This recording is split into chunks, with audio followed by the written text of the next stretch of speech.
எனக்கு தெரிஞ்ச ஒரு ஆஸ்பிரண்ட் நோக்கி வரதுலேயே ரொம்ப காயப்படுத்துறது, நான் என்ன நினச்சேன்னா ஃபஸ்ட் அட்டெம்ப்டில் ஃபஸ்ட்டே பாஸ் ஆகிட்டு ஃபஸ்ட்டே ஐஏஎஸ் ஆகிடுறோம். அந்த ஒரு மைண்ட் செட் வந்து ஸ்ட்ராங்காக இருந்துச்சு. அப்படி கொஸ்டின் பேப்பர் பார்த்தோன்னே எனக்கு செம்ம ஷாக்கு, ரொம்ப கஷ்டமாக இருந்துச்சு. நான் திரும்பி பார்க்குறேன், எல்லாத்துக்கும் கஷ்டமாக இருக்கா கொஸ்டின் பேப்பர்னு. எல்லாரும் என்ன பார்க்குறாங்க, நானும் எல்லாத்தையும் பார்க்குறேன். ஃபுல் ஃப்ளெஜ்டோட ஒரு விஷயத்தை எடுத்து நம்மளால் முடியும்னு நினச்சி போயிட்டு ஃபஸ்ட் அட்டெம்ப்ட் ஃபெயில் ஆகிடுச்சு. அது ரொம்ப டிப்ரெசிங்காக தான் இருந்துச்சு. ரொம்ப அழுதாங்க. வருது நம்மளால முடியுமா அந்த அப்போ ஆரம்பித்த யோசனை எப்பவுமே இருந்துச்சு. அது எது தடுத்துச்சுன்னா அதையும் தாண்டி என்னோட ஆசை இருந்துச்சு. அந்த அடையணுன்ற அந்த ஆசை தான் வந்து இந்த நமக்குள்ள அந்த செல்ஃப் டவுட் வந்துட்டே தான் இருக்கும் எல்லா ப்ரிப்ரேஷனோட எல்லா டைம்லையும். மதியம் வந்து சாப்பிட மாட்டேன், சாப்பிடாம அடுத்த கிளாஸ்க்கு போயிடுவேன். 11:30 மணிக்கு ஒரு கிளாஸ் இருக்கும். 11:30 கிளாஸ்னா 8:30 அங்கிருந்து லைன்ல நிக்கணும். அந்த எக்ஸாம்லாம் பாஸ் பண்ண முடியலங்கிறது டிமோட்டிவேட்டிங்காக தான் இருந்துச்சு கண்டிப்பாக. ஏன்னா இதை விட டஃப்னஸ் லெவல் எல்லாமே அதில் ரொம்ப கம்மியாக இருக்கும் கம்பேரிட்டிவ்லி.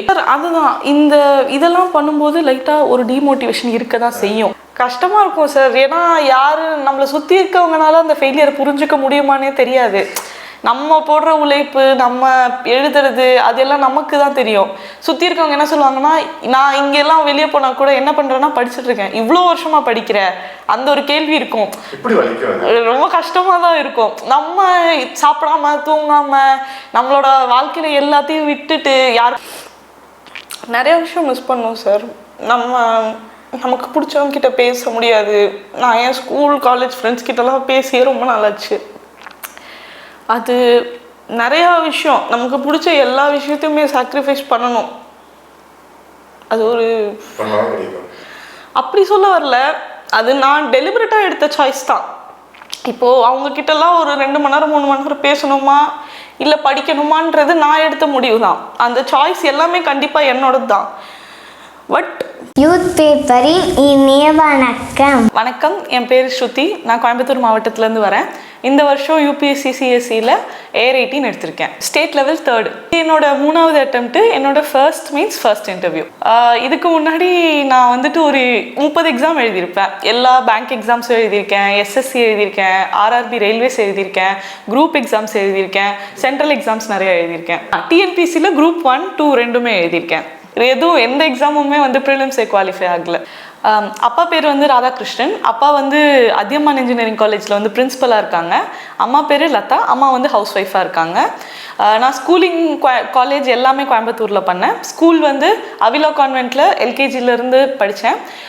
எனக்கு ஸ்கூல் படிக்கும்போதே வந்து யூபிஎஸ்சி தான் இன்ட்ரெஸ்ட்னு சொல்லிட்டு ஒரு 11th 12thலேயே டிசைட் பண்ணிட்டேன். அவளை வந்து மெடிசன் படிக்க சொல்லி அவங்க அப்பா கூட கேட்டார். நல்ல மார்க்கு. சயின்ஸில் நான் சென்டம் வாங்கியிருந்தேன் சார். ஆனால் வந்துட்டு எனக்கு மெடிசன் படிக்கிறதுல இன்ட்ரெஸ்ட் கிடையாது.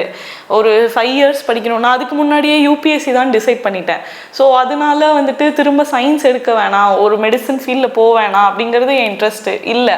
அதனால நான் தெளிவாக இருந்தனால கம்ப்யூட்டர் சயின்ஸ் குரூப் எடுத்தேன். நம்பிக்கை பொறுப்பு தான் கொடுத்துச்சுன்னு நினைக்கிறேன். +2 முடித்ததுக்கப்புறம் +2ல் வந்து நானே டியூஷன் போகாமல் படித்து 1080 மார்க் வந்துச்சு. மார்க் வந்த உடனே இது கவுன்சிலிங்கில் அப்ளை பண்ணிவிட்டு என் அண்ணா வந்து ஹிந்துஸ்தானில் படிச்சுட்டு இருந்தான். நான் அதனால சரி அண்ணா படிக்கிற காலேஜே படிப்போன்னு சொல்லிட்டு ஹிந்துஸ்தான் இன்ஜினியரிங் கோர்ஸ் எடுத்துட்டேன். டிகிரி பாதியில் முடிக்கவே வந்து கோவிட் வந்துடுது. நான் டிகிரி படிக்கும்போதே கோவிட் வந்துடுச்சு. கோவிட் வர்றப்போ தான் யூபிஎஸ்சினா என்ன, எனக்கு அது வரைக்கும் எக்ஸாம் எழுதணும், பாஸ் ஆகணும், இவ்வளோ தான் தெரியும். யூபிஎஸ்சினா என்ன, ப்ரிலிம்ஸ்னா என்ன, மெயின்ஸ்னா என்ன, இன்டர்வியூனா என்ன.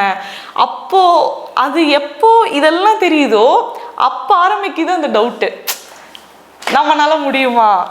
ஏன்னா நம்ம வந்து ஒரு கோயம்புத்தூர் மாதிரி ஒரு Tier 2 இடத்துலேருந்து வரோம். இன்டர்வியூ நம்ம நிறைய இன்டர்வியூலாம் பார்ப்போம். எடுத்த உடனே பார்க்கணுமா, யூடியூப் எடுத்து இன்டர்வியூ பார்க்குறவங்களாம் ஐஐடி IIM பெரிய காலேஜ்லேருந்து வராங்க, ஃபாரின் போயிட்டு வேலையை விட்டுட்டு வராங்க. அப்போவே வந்துட்டு நம்மளால அது, ஏன்னா நான் வந்து நல்லா பேசி ஹைப்பர் ஆக்டிவாக இருப்பேன். படிக்கணும்னா ஒரு 12 மணி நேரம் 13 மணி நேரம் படிக்கணும், ஒரு இடத்துல உட்காந்து படிக்கணும். அப்போ வந்துட்டு யோசனை வருது, நம்மளால முடியுமா. அந்த அப்போ ஆரம்பித்த யோசனை எப்பவுமே இருந்துச்சு. அது எது தடுத்துச்சுன்னா அதையும் தாண்டி என்னோட ஆசை இருந்துச்சு. அந்த அடையணுன்ற அந்த ஆசை தான் வந்து இந்த நமக்குள்ள அந்த செல்ஃப் டவுட் வந்துட்டே தான் இருக்கும் எல்லா ப்ரிப்ரேஷனோட எல்லா டைம்லையும். அப்போ வரும்போது எதுக்காக நம்ம இதுக்குள்ளே வந்தோங்கிற அந்த இலக்கு மட்டும்தான் ஞாபகம் இருக்கணும். நான் டிகிரியோட ஃபைனல் இயரில் வந்துட்டு இல்லை நான் வந்து கேம்பஸ் போக மாட்டேன் அப்படின்னு சொன்னேன். எங்கள் அப்பா சொன்னார் இல்லை நீ போயிட்டு வா, ஒரு இதுக்கு போயிட்டு வான்னாரு. நான் ஒரே ஒரு இன்டர்வியூ போனேன். அந்த இன்டர்வியூ செலக்ட் ஆகிட்டேன். சிடிஎஸ்ல செலக்ட் ஆகி சிடிஎஸ்ல வேலை கிடைச்சிருச்சு. கிடைச்ச உடனே அப்போ வந்து கோவிடோட ஃபைனல் முடிஞ்சு அப்போ தான் காலேஜ் போகிறாங்க. கோவிடோட ஃபைனலில் இன்டர்வியூ கேம்பஸ் கிடைச்சிருச்சு. நான் வந்து இன்டர்ன்ஷிப் போயிட்டுருக்கேன். போகும்போதும் எனக்கு வந்து யூபிஎஸ்சி படிக்கணும்னு ஆசை, பயமும் இருக்குது ஆசையும் இருக்குது. இப்போ என்னென்னா கையில் ஸ்டேபிளாக ஒரு வேலை கிடைச்சிடுச்சு, வேலை பண்ணிகிட்டே ப்ரிப்பேர் பண்ணலாமா அந்த ஒரு எண்ணம் இருந்துச்சு. ஆனால் எங்கள் அப்பா சொன்னார் இல்லை நீ லேட் பண்ணாத, நீ வந்து எடுத்தோடனே இங்கேருந்து டெல்லி போயிடு. இப்போ தான் கோவிட் வேவ் முடியுது, 22 நான் பாஸ்ட் அவுட்டு, கோவிட் வேவ் முடியுது. அப்பா சொல்கிறாங்க சரி நீ டெல்லி போயிடு அப்படின்னு சொல்கிறாங்க. ஃபைனல் இயர் படிக்க நான் வந்து வாஜிராமில் அங்கே தான் கோச்சிங் பண்ணேன். டெல்லி அப்போ வந்து சென்னையில் அவ்வளோ ஃபேமஸாக இல்லை நான் படிக்கும்போது. இப்போது எல்லா ஃபெசிலிட்டிஸும் சென்னையிலே இருக்குது, இப்போவுமே கோயம்புத்தூரில் கொஞ்சம் கம்மியாக இருக்குது. ஸோ டெல்லி தான் அப்போ பெஸ்ட்டாக இருந்துச்சு. அப்பா வந்து சொல்கிறாங்க சரி டெல்லி போயிடுனோடனே எந்த ஒரு யோசனையும் இல்லை, டெல்லிக்கு அப்ளை பண்ணிட்டேன். எனக்கு ஹிந்தி தெரியாது, டெல்லியில் யாரையும் தெரியாது, எங்கே போகிறதுன்னு தெரியாது, அங்கே எதுவுமே தெரியாது. பட் போய் படிக்கணுன்ற அந்த ஒரு ஆசை, அதுக்காக ஃபைனல் இயர் படிக்கும்போது அப்ளை பண்ணியாச்சு.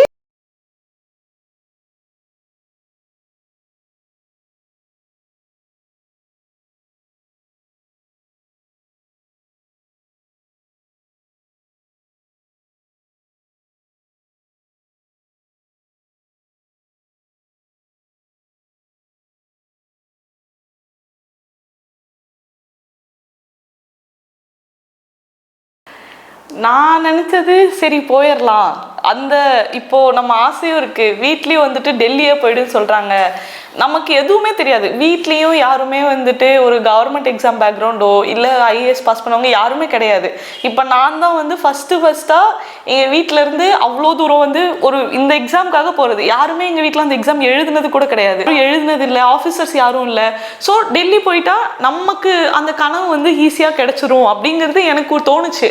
ஸோ அதனால சரி நம்ம டெல்லி போயிடலாம் அப்படின்னு சொல்லி டெல்லி கிளம்பியாச்சு. டெல்லி போனோடனே ஃபர்ஸ்ட் இந்த ஃபீல் வந்து ரொம்ப புதுசாக இருந்துச்சு.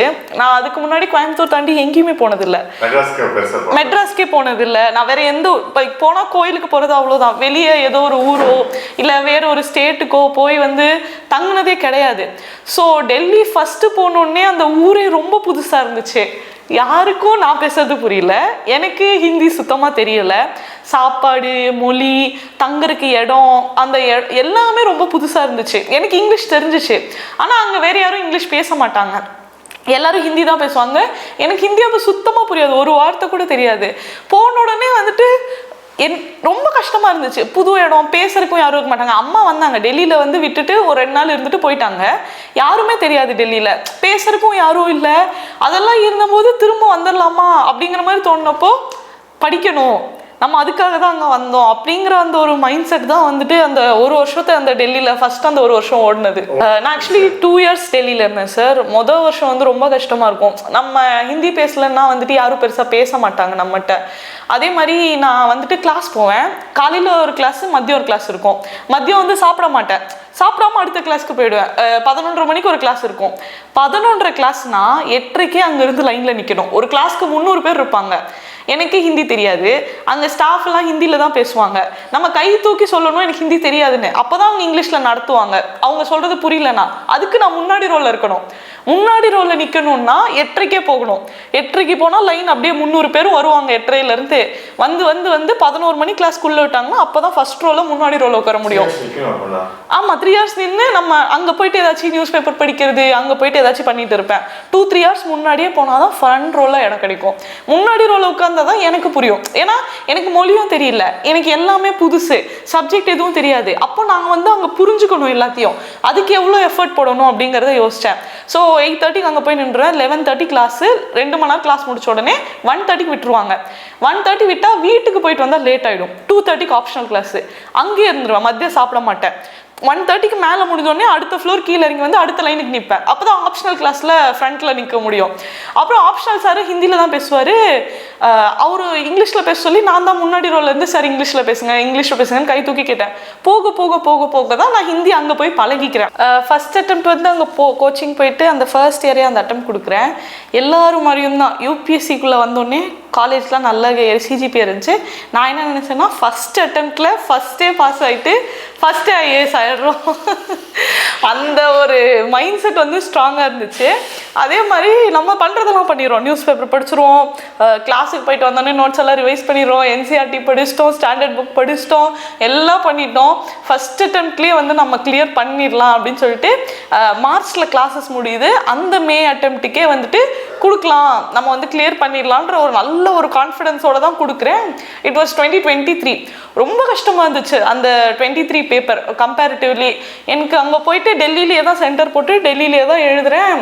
அப்படி கொஸ்டின் பேப்பர் பார்த்தோன்னே எனக்கு செம்ம ஷாக்கு, ரொம்ப கஷ்டமாக இருந்துச்சு. நான் திரும்பி பார்க்குறேன், எல்லாத்துக்கும் கஷ்டமாக இருக்கா கொஸ்டின் பேப்பர்னு. எல்லாரும் என்ன பார்க்குறாங்க, நானும் எல்லாத்தையும் பார்க்குறேன்.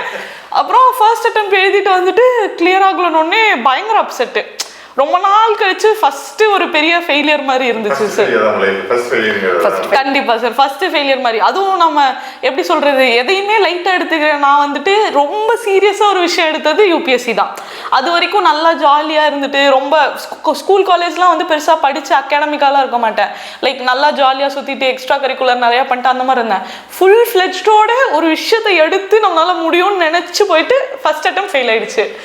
அது ரொம்ப டிப்ரெசிங்காக தான் இருந்துச்சு. ரொம்ப அழுதாங்க. ரொம்ப நாங்கள் போயிருந்தோங்க, என் பையன் போயிருந்தான், நான் போயிருந்தேன். அப்போ கூட எங்ககிட்ட கூட ஒரு 10 நிமிஷம் அவங்க ஸ்பெண்ட் பண்ணல. அவங்க கிளாஸ் போய் உட்காந்து படிக்க ஆரம்பிச்சிடுவாங்க, லைப்ரரி போயிடுவாங்க. வீட்டில் இருந்தால் டிஸ்டர்பாக இருக்கும்னு சொல்லிட்டு அவங்க 24 ஹவர்ஸும் லைப்ரரியிலே தான் இருப்பாங்க. தூங்குகிற நேரம் போக, அவங்க கிளாஸ் போக, அவங்க இருக்கிற டைம் ஃபுல்லாக லைப்ரரி. ஒரு நாளுக்கு ஒரு 5 வார்த்தை என்கிட்ட பேசியிருந்தால் ரொம்ப அதிகம். நான் போய் 15 டேஸ் எல்லாம் இருந்திருக்கேங்க. இருந்தாலும் யார்கிட்டையும் எதுவும் பேச மாட்டாங்க. நான் கிளாஸ் போகிறேம்மா, நேராச்சு அப்படின்ட்டு போயிடுவாங்க. அப்படி படிச்சுட்டு இந்த ஒரு தோல்வி எங்களுக்கெல்லாம் ரொம்ப ரொம்ப ஆச்சரியமாக, ரொம்ப எப்படி ஆச்சு, நானெல்லாம் ரொம்ப அழுதுங்க. அது இவ்வளோதான் அழுகைன்னு சொல்லவே முடியாது. புரிகிற மாதிரி சொன்னது எங்கள் அப்பா ஒரு 7th ஸ்டாண்டர்ட் தான் படிச்சிருக்காருங்க. அவர் சொன்னார், உங்கள் சித்தப்பா வந்து ஆடிட்டர் பாஸ் பண்ணுறதுக்கு 6 அட்டெம்ப்ட் போனாங்க. பொண்ணு வந்து உன் பொண்ணு என்ன எடுத்திருக்கா, சிவில் சர்வீஸ் எடுத்திருக்கா. அப்போ அவள் அதுக்கு எவ்வளோ ப்ரிப்பேர் ஆகணும். ஃபஸ்ட்டு ப்ரிலிம்ஸ் பாஸ் ஆகலைன்னும் போது ஷாக் நிறையா இருந்தாலும் எனக்கு என்ன தோணுச்சுன்னா, மார்ச் தான் கிளாஸ் முடிஞ்சது, மே எக்ஸாம் 2 மாதம் தான் நடுவில், ஒழுங்காக படிக்க முடியல. அதே மாதிரி நான் கிளாஸ் மட்டும்தான் போயிருக்கேன், மெயின்ஸ் ப்ரிப்பேரே ஆகலை. அந்த அட்டெம்ப்ட் பாஸ் ஆகியிருந்தாலும் மெயின்ஸ் என்னால் கிளியர் பண்ணியிருக்க முடியுமான்னு தெரில. ஏன்னா ஒரு வருஷம் கிளாஸ் போயிட்டு 2 மாதத்தில் அந்த அட்டெம்ப்ட் கொடுக்குறேன். கிளாஸில் மேபி ஆன்சர் ரைட்டிங்லாம் எழுதியிருக்கலாம், ஆப்ஷனல் இருக்குது. Sociology optional sir. இன்ஜினியரிங் முடிச்சுட்டு சோஷியாலஜி ஆப்ஷனலாக சூஸ் பண்ணிட்டேன், ஹியூமனிட்டிஸ் பேக்ரவுண்டு. எனக்கு கிளாஸ் எல்லாம் நல்லா புரிஞ்சிடுச்சு. இப்போ இந்த ஃபஸ்ட் அட்டெம்ப்ட் முடிச்சோடனே நம்ம மெயின்ஸ் வந்து ரெடி ஆயிடலாம், அடுத்த அட்டெம்ப்ட் கண்டிப்பாக பாஸ் ஆகிறோம், அடுத்த அட்டெம்ப்ட் பாஸ் ஆனால் டக்குன்னு போயிடணும். இந்த அட்டெம்ப்ட் பாஸ் ஆயிருந்தாலும் மெயின்ஸ் ஒழுங்காக எழுதியிருக்க முடியாதுன்னு எனக்கு தெரிஞ்சிருச்சு. அப்போ என் வீக்னஸ் என்ன, மெயின்ஸ், அதுக்கு வந்து ப்ரிப்பேர் பண்ணணும்னு சொல்லிட்டு ஒரு 2-3 நாள் அழுகிற மாதிரி இருந்துட்டேன். அப்புறம் வந்துட்டு அங்கே வாஜிராமில் என்ன பண்ணாங்கன்னா 1 இயர் வந்து கோர்ஸ் மாதிரி டெஸ்ட் முடிச்சதுக்கப்புறம் 1 வருஷம் எக்ஸாம் டெஸ்ட் வைப்பாங்க, டிசம்பர் மந்த் வரைக்கும், அடுத்த அட்டெம்ப்ட் வரைக்கும். ஒவ்வொரு டெஸ்ட்டும், எல்லா டெஸ்ட்டும் இங்கே வந்து எழுதினேன். எழுதிட்டு ஆன்சர் ரைட்டிங்கு நான் நல்லா தான் எழுதுவேன் இங்கிலீஷு. ஆனால் எப்படி எழுதணும், டாப்பரோட காப்பீஸ்லாம் எடுத்து பார்ப்பேன், ஆன்சர்லாம் எப்படி எழுதணும்னு. டெலிகிராமில் அவ்வளோ சேனல், ஒவ்வொரு சேனலாக நானே போய் தேடுவேன். தேடிட்டு எந்தெந்த சேனல் நல்லா இருக்குது, எதில் நம்ம ஃப்ரீயாக ரிசோர்ஸஸ் இருக்குது, ஃப்ரீயாக ஆன்சர் எழுதி நிறைய இதுக்கு அனுப்பலாம், அவங்க இவால்வேட் பண்ணுவாங்க, அதெல்லாம் தேடி மெயின்ஸ் ஃபுல்லாக எழுத ஆரம்பிக்கிறேன். ஆப்ஷனல் திறந்து பார்த்த உடனே ஆப்ஷனல் தான் எனக்கு செகண்ட் ஷாக்கு. கிளாஸ் எல்லாம் நல்லா புரிஞ்சிச்சு. சோஷியாலஜி ரொம்ப எவ்ரிடே கான்செப்ட் தான் கேட்பாங்க. அந்த அட்டெம்ப்ட் மெயின்ஸுக்காக எடுத்து பார்க்குறேன், எல்லாம் திரும்ப புதுசாக இருக்குது. சோஷியாலஜி இவ்வளோ நாள் படித்த விஷயம் நான் எழுதணும்னு நினைக்கிறேன், என்ஜினியரிங் ஆன்சர் மாதிரி தான் இருக்கே தவிர சோஷியாலஜி ஆன்சராக இல்லை. அப்போ நம்ம எங்கே நிற்கிறோன்னு நம்ம இவால்வேட் பண்ணிக்கிற மாதிரி ஆயிடுச்சு. அப்போது சோஷியாலஜி திரும்ப முதல்ல இருந்து ஆரம்பிக்க வேண்டியதாக போயிடுச்சு. திரும்ப முதல்ல இருந்து ஃபுல்லாக பேசிக் புக்ஸ் எடுக்கிறேன், திரும்ப நோட்ஸ் எடுக்க ஆரம்பிக்கிறேன், திரும்ப படிக்கிறேன். டிசம்பர் வரைக்கும் மெயின்ஸ் போகுது. டிசம்பர் போயிட்டு அடுத்தது ப்ரிலிம்ஸ், அடுத்த இயர் ப்ரிலிம்ஸ் ஆரம்பிக்கிறேன். ஜானு ஃபெப்பு மார்ச் வரும்போது டெல்லியிலேருந்து எனக்கு உடம்பு சரியில்லாமல் போயிடுச்சு. லிவர் இன்ஃபெக்ஷனு, ஹெப்படைட்டிஸு, டைஃபாய்டு 3 சேர்ந்து வந்துடுச்சு. பார்த்துக்கிறதுக்கு யாருமே இல்லை. மார்ச் ஸ்டார்டிங்கில் வந்து உடம்பு சரியில்லாமல் போயிடுது. ரொம்ப எக்ஸ்ட்ரீமாக ஒரு 10 நாள் வந்து சாப்பிடவே இல்லை, பார்த்துக்கிறதுக்கும் யாரும் இல்லை, அப்படி இருந்துச்சு. அதுக்கப்புறம் டாக்டர் வந்து டெய்லி ட்ரிப்ஸ் ஏற்றிட்டு இருந்தாங்க ஒரு 3 நாள். ஏற்றிட்டு அதுக்கப்புறம் தான் ரிசல்ட் வருது. பார்த்தா லிவர் இன்ஃபெக்ஷனு, ஹெப்படைட்டிஸ், டைஃபாய்டு 3 சேர்ந்து வந்துடுச்சு. சேர்ந்து வந்தோடனே வீட்டுக்கு ஃபோன் பண்ணுறேன். அப்போது எனக்கு பயம். மார்ச் வந்துருச்சு, மேலே எக்ஸாமு, நம்ம வந்து இங்கே இருந்துடலாம், இன்னும் ஒரு 15 நாள் ஓட்டிட்டா இருந்துடலான்னா டாக்டர் என்ன சொல்லிட்டாரு, ஹாஸ்பிட்டல் அட்மிட் ஆகணும், இதுக்கு மேலே இங்கே எதுவும் பண்ண முடியாதுன்ட்டாங்க. பார்த்துக்கிறதுக்கு யாரும் இல்லை. கூட ஃப்ரெண்ட்ஸ் இருக்காங்க, எல்லாரும் அந்த அட்டெம்ப்ட் கொடுக்குறாங்க. படிக்கிறவங்களை எப்படி தொல்லை பண்ணுறதுன்னு எனக்கு ஒரு இது. அதனால நான் யாருக்குமே கேட்கல, நடக்கவே முடியாது அந்த மாதிரி இருந்துச்சு. வீட்டில் என்ன சொன்னாங்க, நாங்கள் 3 பேர் அங்கேருந்து இங்கே வந்துடுறோம், டிக்கெட் போட்டுருந்தாங்க. ரொம்ப முடியல. அப்புறம் ஒரு கட்டத்தில் நான் என்ன சொல்லிட்டேன், சரி நானே வந்துடுறேன் அங்கே அப்படின்னு சொல்லிட்டு மார்ச் 1st வீக்கு நான் அங்கேருந்து கிளம்பி இங்கே வந்துட்டேன் சார். வந்துட்டு மார்ச் ஃபுல் மந்த்து ஒரு வாரத்தை கூட என்னால் படிக்க முடியல. அப்படியே ரொம்ப ஹெல்த் வைஸ் வந்து ரொம்ப டவுன் ஆகி நிறையா ஹாஸ்பிட்டல் போயிட்டு, லைக் மூஞ்சியில் உடம்பு ஃபுல்லாக வந்து தடிப்பு வந்து லிவர் இன்ஃபெக்ஷன் இருந்தனால எதுவுமே சாப்பிட முடியல, சாப்பிட்டா வாமிட்டு, அந்த மாதிரி ரொம்ப எக்ஸ்ட்ரீமாக வந்து ஹெல்த் வந்து ரொம்ப அஃபெக்ட் ஆகிடுச்சு. அஃபெக்ட் ஆகிட்டு ரெக்கவர் ஆகுறதுக்கே 1.5 months ஆயிடுச்சு. அது முடிச்சுட்டு திரும்ப இங்கேருந்து டெல்லி போகிறேன். ஆமாம் சார். அந்த மார்ச் முடிச்சு ஏப்ரல் நான் திரும்ப டெல்லி போகிறேன். போயிட்டு அந்த மே வந்து எக்ஸாம் கொடுக்குறேன். வீட்டில் என்ன சொன்னாங்கன்னா, இல்லை வேணாம், நீ இந்த அட்டெம்ப்ட் எழுதினா கூட பரவாயில்ல, அடுத்த அட்டெம்ப்ட் எழுதலான்னாங்க. இல்லை படிச்சுட்டேன் அப்படின்னு சொல்லிட்டு முடிவாக போய் எக்ஸாம் எழுதுகிறேன். எழுதி கட் ஆஃப் ஒரு 5-10 மார்க்குள்ளே தான். ஆனால் போயிடுச்சு, அந்த அட்டெம்ப்ட்டும் போயிடுச்சு. போயிட்டு சரியான அழுகாச்சு.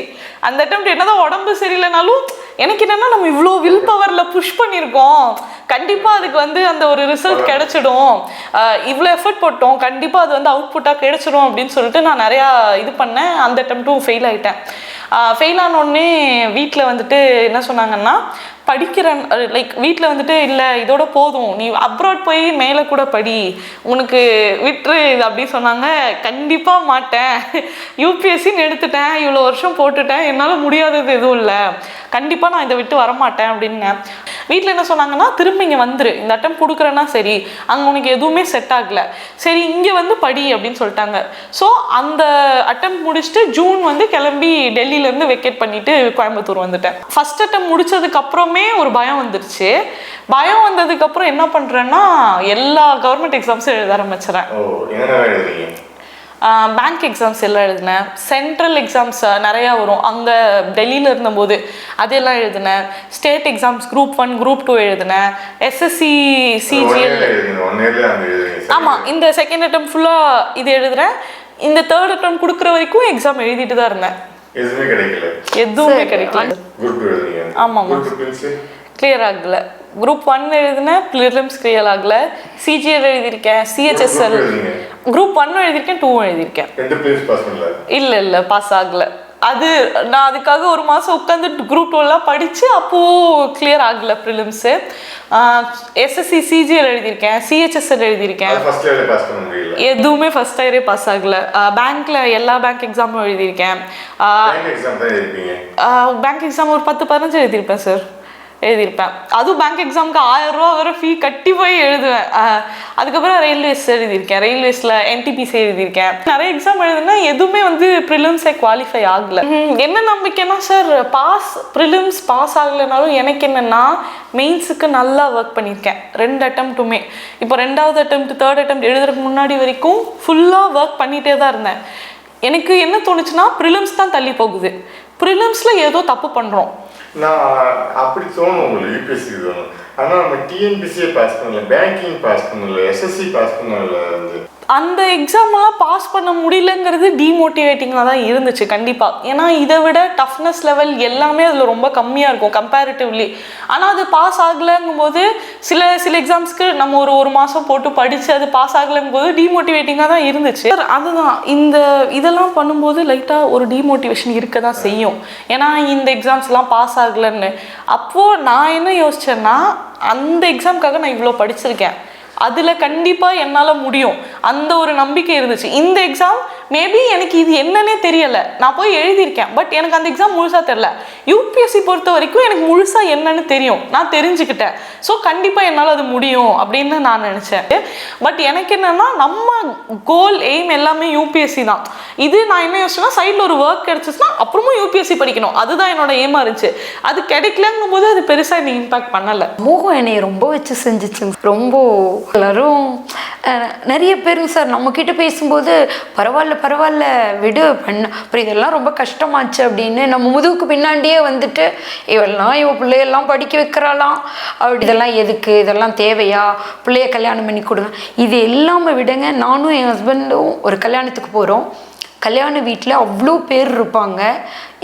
இதுதான் படிக்கிறான்னு நல்லா தெரிஞ்ச எங்கள் ஃபேமிலி ரிலேட்டிவே வந்து நீங்கள் எப்போ தான் கல்யாண சாப்பாடு போடுவீங்க அப்படின்னு எனக்கு அப்படியே ரொம்ப ஆத்திரமாக வரும். ஆனால் அவங்க அப்பா ரொம்ப பொறுமையாக போட்டுடலாம், நேரம் வரட்டும் போடுவோம் அப்படின்னு சொல்லுவார். அப்போது எங்கிட்ட வந்து விடுமா, அவங்களுக்கு தெரிஞ்சது அவ்வளோதான், கேட்டுட்டு போகிறாங்க, நம்ம பொண்ணு எவ்வளோ கஷ்டப்பட்டுட்டு இருக்கான்னு நமக்கு தானே தெரியும், விடு அவங்களுக்கு தெரிஞ்சது அவ்வளோதான் அப்படின்னு நிறைய பேர் கேட்பாங்க சார். கஷ்டமாக இருக்கும் சார். ஏன்னா யார் நம்மளை சுற்றி இருக்கவங்கனால அந்த ஃபெயிலியரை புரிஞ்சுக்க முடியுமானே தெரியாது. நம்ம போடுற உழைப்பு, நம்ம எழுதுறது, அதெல்லாம் நமக்கு தான் தெரியும். சுற்றி இருக்கவங்க என்ன சொல்லுவாங்கன்னா, நான் இங்கெல்லாம் வெளியே போனால் கூட என்ன பண்ணுறேன்னா படிச்சுட்டு இருக்கேன், இவ்வளோ வருஷமாக படிக்கிற, அந்த ஒரு கேள்வி இருக்கும். ரொம்ப கஷ்டமாக தான் இருக்கும். நம்ம சாப்பிடாம தூங்காமல் நம்மளோட வாழ்க்கையில் எல்லாத்தையும் விட்டுட்டு யார் கூடயும் பேசாமல் எவ்வளோ டைமை வந்து இதுக்காக டெடிகேட் பண்ணுறோம். ஆனால் அவங்க ஈஸியாக ஒரு வார்த்தையில் கேட்டுருவாங்க, இவ்வளோ நாளாக படிக்கிற, இதுக்காகவா படிக்கிற, தெரியாதவங்கலாம் வந்துட்டு ஒரு அட்டம்ப்ட்லேயே இந்த எக்ஸாம்லாம் கிளியர் பண்ணியிருக்காங்களா, நீ போய் அந்த எக்ஸாம் எழுது, நீ போய் இந்த எக்ஸாம் எழுது, அந்த மாதிரி சொல்கிறதா இருக்கட்டும். இல்லை வேற வேலைக்கு போங்க, இதெல்லாம் ஒத்து வராது, எல்லாரும் அவங்கவுங்களுக்கு தோன்றதை சொல்லுவாங்க சார். எனக்கு தெரிஞ்ச ஒரு ஆஸ்பிரண்ட் நோக்கி வரதுலேயே ரொம்ப காயப்படுத்துறது, இவ்வளோ வருஷமா இன்னுமா முடியலன்னு கேட்குற அந்த வார்த்தை ரொம்ப கஷ்டமாக இருக்கும். நிறைய பேர் ஏதோ அந்த மொத்தம் ஒரு 1 இயர் ஜர்னியில் எங்கேயோ ஒரு இடத்துல ஸ்கிப் ஆகிட்டாலும் ஃபஸ்ட்லேருந்து வரணும். எங்கள் மம்மியே வந்துட்டு இந்த தாட்டி பாஸ் ஆகாதாங்கிட்டலாம் விடுங்க, அடுத்த தாட்டி அந்த மாதிரி பாசிட்டிவாக தான் சொல்லுவாங்க. ஆனால் யாரை பார்த்தாலும் கேட்குறதுன்னா, இவ்வளோ வருஷம் ஆயிடுச்சு, உங்களால் ப்ரிலிம்ஸ் கூட பண்ண முடியலையா, அந்த ஒரு கேள்வி வந்து வரும். ஒரு 2 அட்டம் தாண்டிட்டாலே எல்லாரும் வந்து ஜட்ஜ்மெண்டெல்லாம் பேசுவாங்க. நமக்கு தெரியலையோ, நமக்கு படிக்கலையோ, இல்லை நமக்கு அறிவு இல்லையோ, அந்த மாதிரி யோசிப்பாங்க. இந்த எக்ஸாம் வந்து நாலேஜோட டெஸ்ட் கிடையாதுன்னு யாரும் புரிஞ்சுக்க மாட்டாங்க. இவங்களுக்குலாம் இவ்வளோ தான் தெரிஞ்சிச்சு போல், இந்த எக்ஸாம்லாம் இவங்களால எழுத முடியாது, அந்த மாதிரி ரொம்ப டீமோட்டிவேட்டிங்காக பேசுவாங்க. மனதளவில் எனக்கு என்ன தோணுச்சுன்னா, இதுதான் நம்ம ஃபுல் அட்டம் ஃபுல் ஃப்ளெஜ்டாக கொடுக்கணும், மறுபடியும் முதல்லேருந்து ஆரம்பிக்கிற மாதிரி. 2 அட்டம்ப்டில் என்னமோ ஆகிட்டு போகுது, திரும்ப முதல்லேருந்து ப்ரிப்பேர் பண்ணுற மாதிரி எல்லாத்தையும் புதுசாக எடுத்தேன் சார்.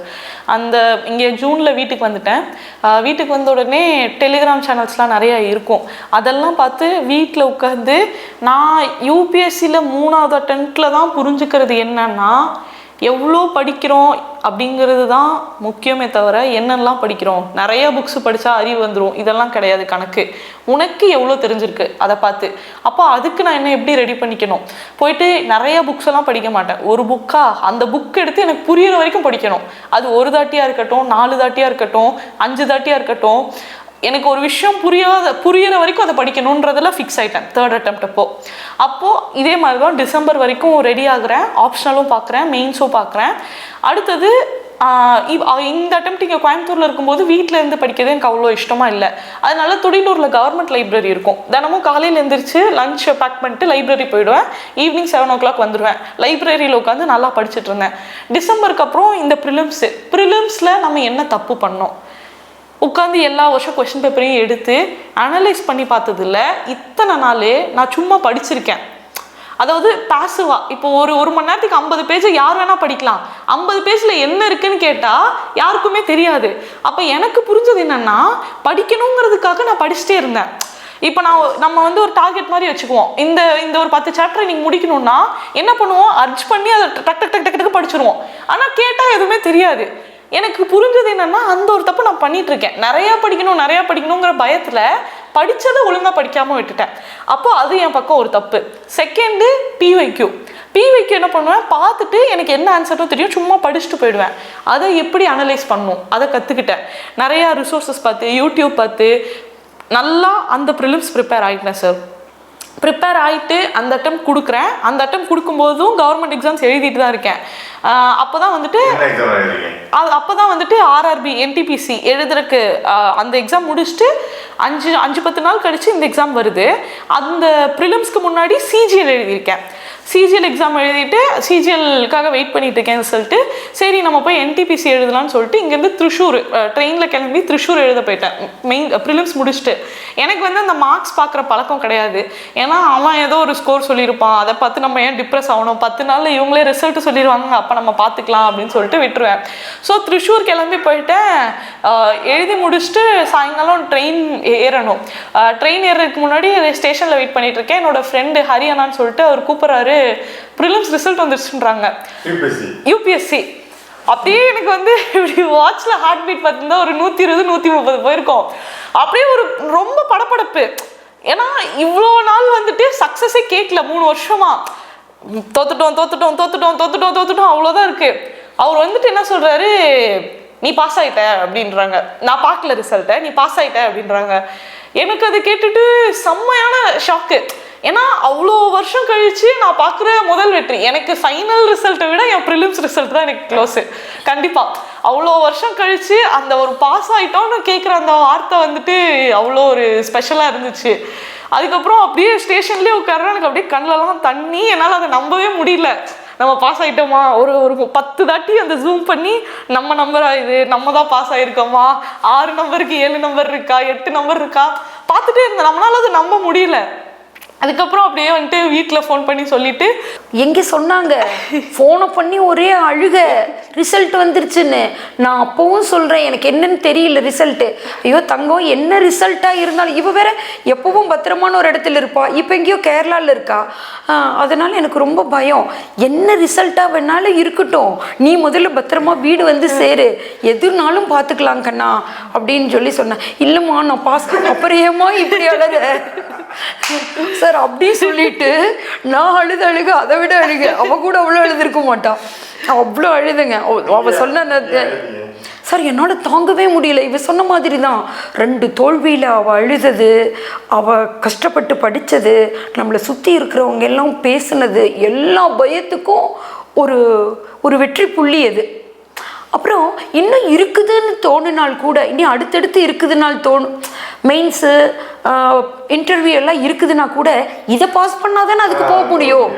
எனக்கு அப்படியெல்லாம் ஒரு நினைப்பு. அப்போ இது எவ்வளோ பெரிய வெற்றி நமக்கு. எந்த பேரண்ட்ஸாக இருக்கட்டும், எந்த பெரியவங்களாக இருக்கட்டும், சொல்கிற ஒரே வார்த்தை பார்த்துக்கலாம் விடு, அடுத்தது பார்த்துக்கலாம் அப்படின்னு அந்த குழந்தைங்களை சொல்லணும். முடிஞ்சால் அவங்களுக்காக ப்ரே பண்ணணும், இல்லைன்னா பார்த்துக்கலாமா இனிமேல் வந்துருன்னு சொல்லிட்டு போயிடணும். அவங்கள எந்த விதத்துலேயும் அவங்க டிஸ்டர்ப் ஆகுற மாதிரி அவங்கள டிமோட்டிவேட் பண்ணக்கூடாது, அவங்கள கஷ்டப்படுத்தக்கூடாது. இதுதான் நான் எல்லா பேரண்ட்ஸுக்கும் சொல்கிறேன். பேரண்ட்ஸ் மட்டும் இல்லை, எல்லாருக்கும். யாரை பார்த்தாலும் யாரும் இன்னுமா அப்படிங்கிறது அவங்களுக்கு எவ்வளோ பெரிய பெயினை கொடுக்குதுங்க sir.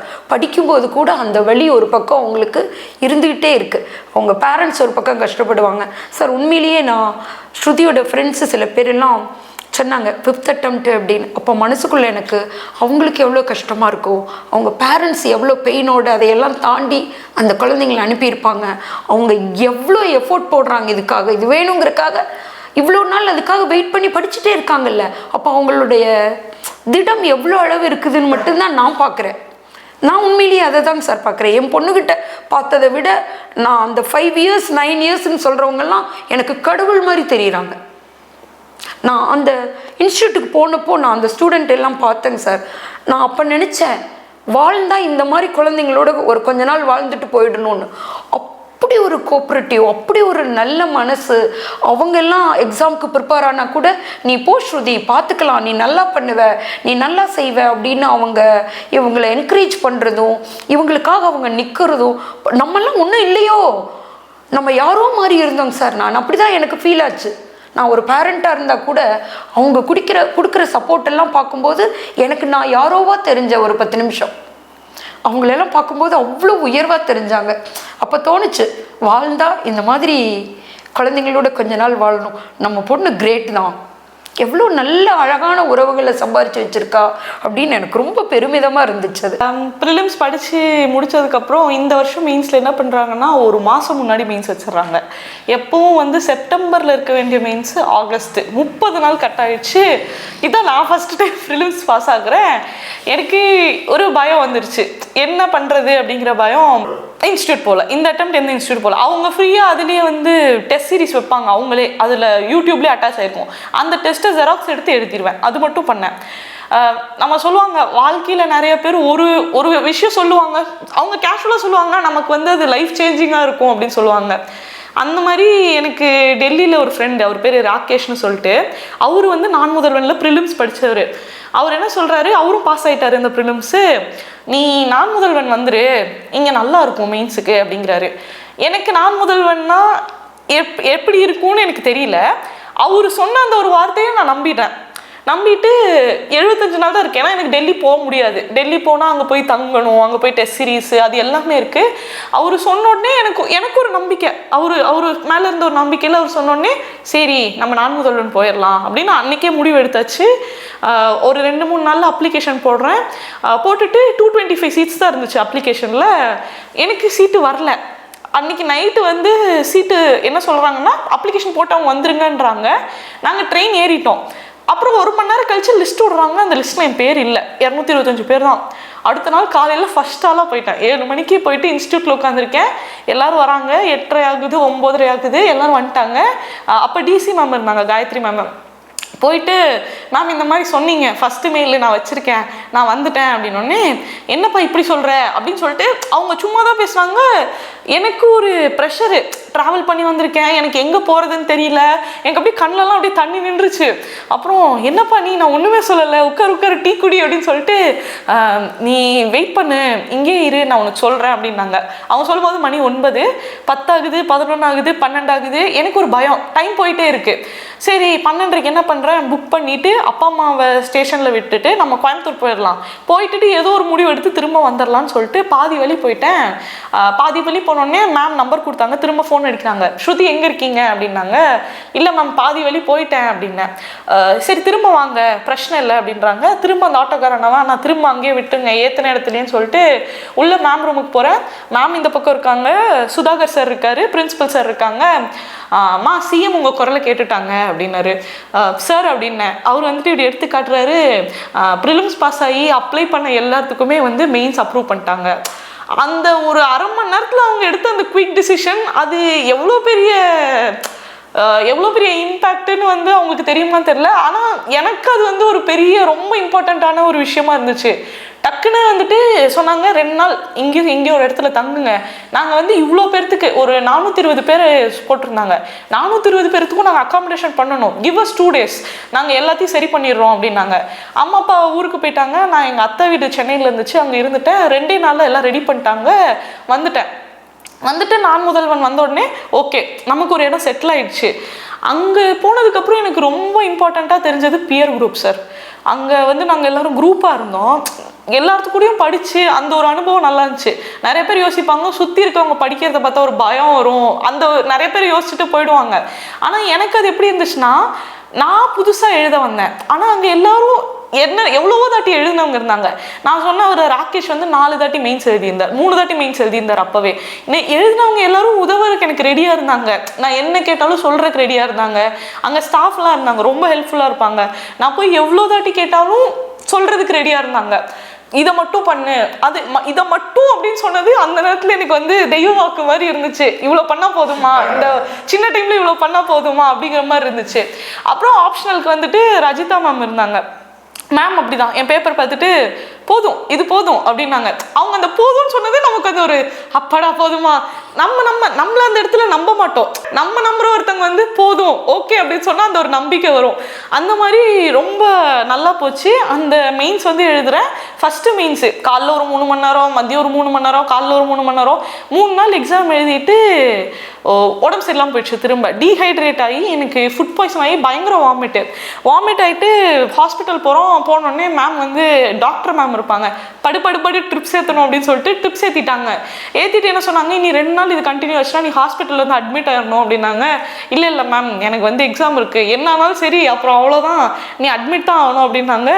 Drips ஏற்றிட்டேன். Monday Tuesday Wednesday உடம்பு சரியில்லாமல் போயிடுச்சு. வீட்டில் சொல்லலை. வீட்டில் ஏன் சொல்லலைன்னா பயப்படுவாங்க, இவ்வளோ தூரத்துலேருந்து அவங்களால எதுவும் பண்ணியிருக்கவும் முடியாது. ஸோ வீட்டில் சொல்ல Thursday Friday படிக்கிறேன், போய் ஆப்ஷனல் எக்ஸாம் எழுதுகிறேன். இதுக்கு நடுவில் என்ன பண்ணிட்டேன், ஆகஸ்ட் முன்னாடி வந்துட்டு நான் முதல்வன் ஸ்காலர்ஷிப் எக்ஸாம் வச்சுருப்பாங்க அடுத்த வருஷத்துக்கு. ஒரு தொலைநோக்கு பார்வை இல்லை, சரி அடுத்த வருஷத்துக்கு எக்ஸாம் எழுதுவோன்னு சொல்லிட்டு ப்ரிலிம்ஸ் போய் எழுதிட்டேன். எழுதினோடனே இது மெயின்ஸ் முடித்தோடனே அந்த ரிசல்ட் வந்துடுச்சு. வீட்டில் கேட்பாங்க, அடுத்த வருஷம்னு சொல்ல முடியாது, கூப்பிட்ருக்காங்க, நான் இன்ஸ்டியூட் போயிடுறேன், அங்கே போய் இருந்துட்டா எல்லாம் சரியாயிடும் அப்படின்னோடனே எங்கள் வீட்லேயும் அடுத்த வருஷமான்னு கேட்குறாங்க. அதை அப்படியே நேவிகேட் பண்ணி சென்னை போயிட்டேன். மெயின்ஸ் முடிச்சுட்டு ஒரு வாரம் இங்கே ஒரு மாதம் வீட்டில் இருந்துட்டு திரும்ப அடுத்த வருஷம் ப்ரிலிம்ஸ் பேட்ச்க்கே போயிட்டேன் சார். ரிசல்ட் வரும்ல 2 மாதம் அவங்க ரிசல்ட் வரைக்கும். செப்டம்பர் போகுது, அக்டோபர் போகுது, நவம்பரில் தான் ரிசல்ட் வருது. நான் பாட்டுக்கு திங்ஸ் எல்லாம் எடுத்துகிட்டு சென்னை போயிட்டேன். எங்கள் மம்மி கேட்குறாங்க, ரிசல்ட் எப்போன்னு. தான் வந்துருமா இப்போ நீ அங்கே இருக்க, படிச்சுட்டு தான் இருக்கேன் அப்படின்னு சொல்லிட்டு நான் அப்படியே சமாளிச்சுட்டு அங்கே சென்னையிலே இருந்தேன். நவம்பர் நைட்டு ஒரு 9:30 இருக்கும் சார். 9:30க்கு ரிசல்ட் வருது. 8:30க்கோ 9:30க்கோ நைட்டு ஓப்பன் பண்ணி பிடிஎஃப் ரிசல்ட் வந்துடுச்சு. வழக்கம் போல் என் ஃப்ரெண்டு ஒருத்தங்க தான் அனுப்புகிறாங்க, கார்த்தின்னு சொல்லிட்டு. அமிச்சு பேரை பார்க்குறேன், பேர் இருக்குது. இருந்தோடனே எனக்கு ஒரே பயங்கர சந்தோஷம். இன்ஸ்டியூட்டில் தான் இருக்கேன். சரி நம்ம பேர் வந்துருச்சு, அடுத்த இன்டர்வியூ தான். அதுக்கு முன்னாடியே நான் வந்து இன்னி தொலைநோக்கு பார்வையில் அடுத்த மெயின்ஸுக்கு ப்ரிப்பேர் பண்ணுறேன். ஆப்ஷனெல்லாம் எடுத்து ஃபஸ்ட்லேருந்து சரி பேப்பர் 1லேருந்து திரும்ப ஆரம்பிக்கிறோம், முதல்லேருந்து ஆன்சர் ரைட்டிங்லாம் எழுதுவோம் அப்படின்னு சொல்லிட்டு, இதை விட்டு போகிற மாதிரி இல்லை நம்ம அப்படின்னு சொல்லிட்டு திரும்ப மெயின்ஸ் எல்லாம் படிக்க ஆரம்பிக்கிறேன், எல்லாம் பண்ணுறேன். இன்டர்வியூக்கும் லைட்டாக ப்ரிப்ரேஷன் பண்ணுறேன். அப்புறம் இது ரிசல்ட் வந்துருச்சு. வந்த உடனே நான் வீட்டில் தான் ஃபோன் பண்ணி சொல்கிறேன் அம்மா கிட்ட, இந்த மாதிரி மெயின்ஸ் பாஸ் ஆகிட்டோம் அப்படின்னோடனே பயங்கரமாக அழுதுங்க. எங்கள் அப்பாலாம் அதான் பாஸ் பண்ணிட்டால, அதுக்கு எதுக்கு அழுகிற அப்படின்னு நான் கும்பிட்டேன். சார் நான் இவர்கிட்ட சொல்லியிருக்கேன், ஒரு இடத்துல ஒரு கல் வந்து கொஞ்சம் வடிவமாக வச்சிருந்தாங்கன்னா அதை நான் சாமின்னு நினச்சி அந்த இடத்துல கும்பிட்டுருக்கேன், நான் திரும்பி போய் அவருக்கு நன்றி சொல்லணும் அப்படின்னு என் ஹஸ்பண்ட்கிட்ட சொல்லியிருக்கேன். அவ்வளோ ப்ரே பண்ணியிருக்கேங்க. அதுவும் 2 பேர்த்தையும் லைனில் வச்சு கால் போட்டு அட் அ டைமில் சொன்னாங்க. அப்பாவுக்கு ஃபஸ்ட்டு அம்மாவுக்கு ஃபஸ்ட்டுன்னு சொல்லக்கூடாது. 2 பேர்த்தையும் லைனில் வச்சுட்டு, அம்மா அப்பா லைனில் இருக்கீங்களா, இருக்கேன் சொல்லுப்பா என்னப்பா அப்படின்னு. ரிசல்ட் வந்துடுச்சு, நான் பாஸ் ஆகிட்டேன் அப்படின்னு. கடவுளுக்கு சொன்ன நன்றி தாங்க சார், அளவே இல்லை, அவ்வளோ சந்தோஷமாயிடுச்சு.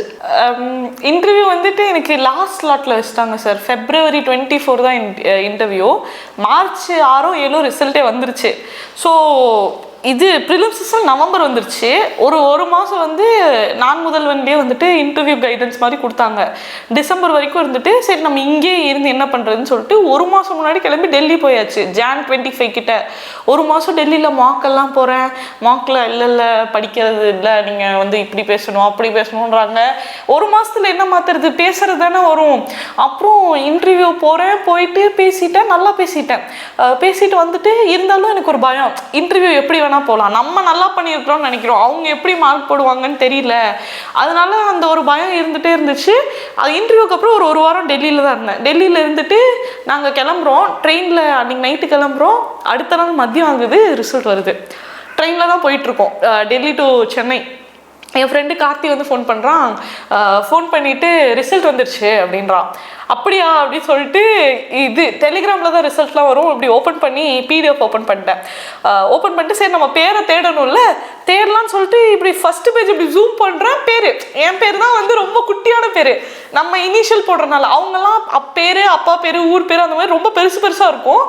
2 IR இவ்வளோ தான் நான் பார்த்தேன்.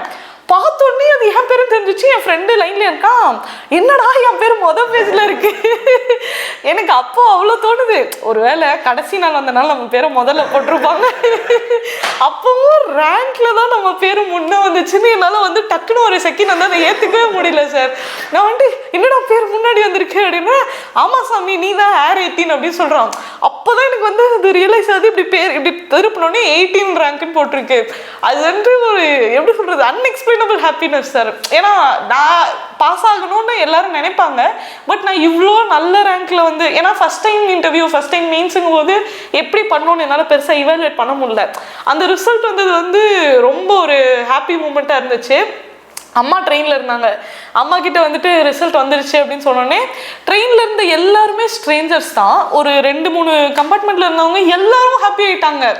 வந்துட்டு எல்லாம் அந்த வண்டியில் போகிறவங்க கிட்ட ஸ்வீட் எல்லாம் வாங்கி எனக்கு ஸ்வீட் அது ஒரு நல்ல மூமெண்ட்டு.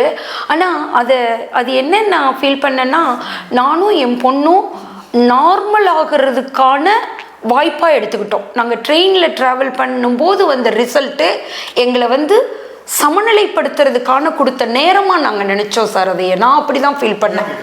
இல்லைங்க சார், நம்ம இப்போ வந்துட்டா ரொம்ப மனசு ஆர்ப்பரிக்கும் இல்லைங்களா. நம்ம இங்கே இருந்தோன்னா சத்தம் போடுவோம், யாரோ தெரியாதவங்க நம்மளை ஆமோதிக்கிறக்கும் நம்மளை தெரிஞ்சவங்க நம்மளை பார்க்குற பார்வைக்கும் வித்தியாசம் இருக்குது. அவங்க எந்த நோக்கத்தில் எடுத்துக்குவாங்கன்னு நமக்கு தெரியாது. ஆனால் தெரியாத ஒரு பர்சன் எல்லாமே நம்மளை விட அதிகமாக சந்தோஷப்பட்டாங்க. அந்த குழந்தைக்கு முதல்ல ஸ்வீட் கொடுங்கன்னு சொல்லி அவங்க கொடுத்தாங்க. அதெல்லாம் வந்து ரொம்ப நல்லா இருந்தது. கடவுள் நம்மளை கரெக்டாக தான் வச்சுருக்காரு, கரெக்டாக தான் பண்ணியிருக்காரு. அப்போ நான் எல்லா கடவுளுக்கும் அப்படி ஒரு நன்றி சொன்னேன். என்னதுக்கு சொன்னேன்னா, என்னோடய குழந்தை வந்து 2 டைமாக வராமல் இருந்ததுக்கு அவளை இதுக்கு தான் ப்ரிப்பேர் பண்ணியிருக்கீங்க, இந்த ஒரு நல்ல ரிசல்ட்டு என் குழந்தை கொடுத்துருக்கா அப்படின்னு சொல்லி எனக்கு ரொம்ப சந்தோஷமா இருக்கு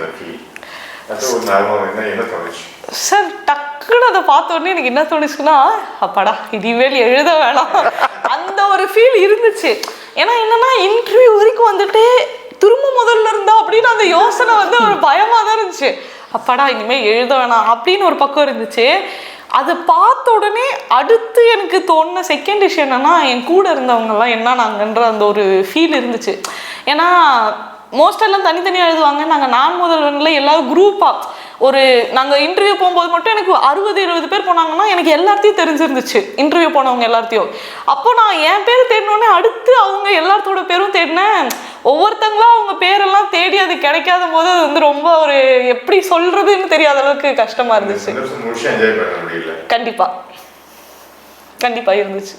ரொம்ப ஃபீல் பண்ணாங்க சார். நிறைய விஷயம் மிஸ் பண்ணோம் சார்.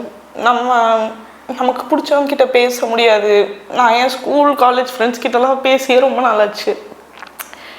அது நிறையா விஷயம், நமக்கு பிடிச்ச எல்லா விஷயத்தையுமே சாக்ரிஃபைஸ் பண்ணணும்.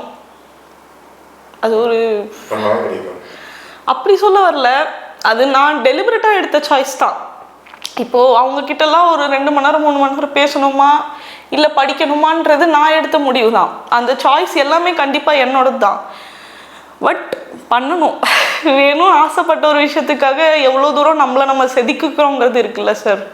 அதுக்கு ஏற்ற ஒரு பர்சனாக நம்மளை நம்ம மாற்றிக்கணும். மைண்ட் செட்டாக இருக்கட்டும், இல்லை நம்ம பிஹேவியரலாக இருக்கட்டும், எல்லாத்துலேயுமே வந்து நம்ம அந்த எக்ஸாமுக்கு ரெடியாக இருக்கணும். வெறும் எழுதுறது மட்டும் எக்ஸாம் இல்லைல்ல, அந்த ஒரு கரெக்டான ஒரு மைண்ட் செட்டு அது எல்லாமே வந்து வருஷம் ஆக ஆக வந்துச்சு சார். கரெக்டான மைண்ட் செட்னா சார், இப்போது எக்ஸாமோட அவுட்கம் தான் இந்த எக்ஸாமுங்கிறது கிடையாது இல்லை. நம்ம நிறைய பேர் யோசிப்பாங்க, இவ்வளோ வருஷம் படிச்சுட்டேன் பாஸ் ஆகலைன்னா ஒன்றுமே இல்லை அப்படி யோசிப்பாங்க. ஆனால் இந்த எக்ஸாம்ங்கிறது நம்ம அதுக்காக தயார்படுத்தலை, நம்மளே ஒரு நல்ல வெர்ஷனாக மாற்றுது. இப்போது இந்த எக்ஸாம் எழுதுறதுக்கு முன்னாடி ஒரு 3 வருஷத்துக்கு முன்னாடி இருந்த ஸ்ருதிக்கும் இப்போ இருக்க ஸ்ருதிக்கும் பல வித்தியாசங்கள் இருக்குது. ஒவ்வொரு வருஷம் ஃபெயில் ஆகும்போதும் என்னால் முடியுமாங்கிற கேள்வி வந்துச்சு, அது உண்மைதான். ஆனால் நான் ஒரு பெட்டர் பர்சனாக மாறி இருக்கேன்.